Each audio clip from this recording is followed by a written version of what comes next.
Hi there. In this video we're going to have a look at how you can go about improving the clarity of the arguments you make in your academic writing. So if this is something you've struggled with previously, you should find the contents of this video really helpful.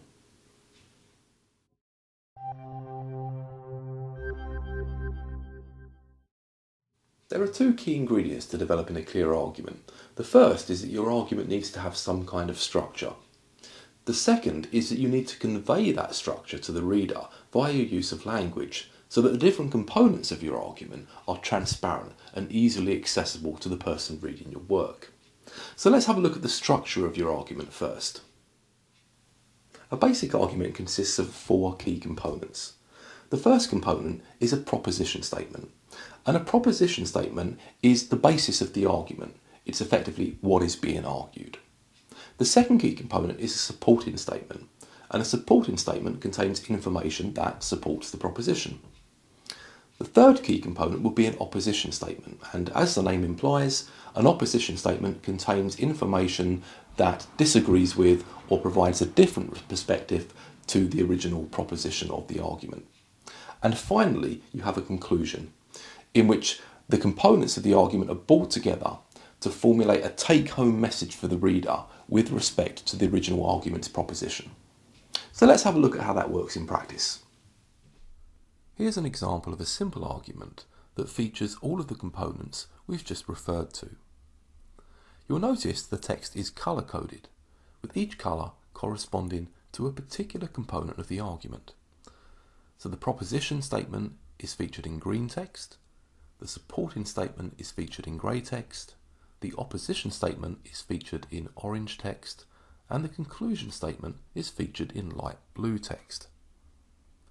Now, it doesn't matter if you're not familiar with the topic or the studies being referred to in this example. You don't need to be.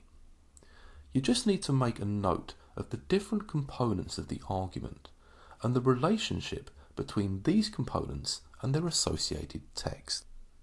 You might want to pause the video to give yourself the opportunity to read the text in detail and press play when you're ready to continue.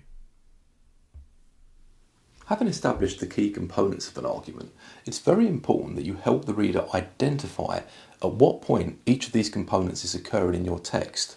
This helps the reader follow your argument. If you don't do this, then the impact of your argument will likely be undermined. You should recognise the text on the screen as being identical to the example argument we used in the previous slide. If you take a moment to pause the video and reread this example, you might find that suddenly the different components of the argument almost appear a bit lost within the text. It's almost as if, without the labels and the colour coding, it's harder to keep track of where you are in the argument. Now, of course, when you're doing your academic writing, you can't use colour coding and labels to identify the different components of your argument.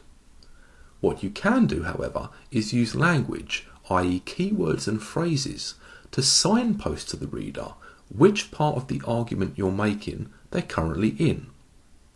Let's have a look at a couple of examples of how this works in practice. Let's turn our attention to how you can signpost the proposition of your argument first. On the screen now, you can see the proposition of the argument that we previously used as an example. But in this case, you can see that the proposition is preceded by the term first and foremost. And that first and foremost phrase is one way of signalling to the reader that you're about to start a line of argument.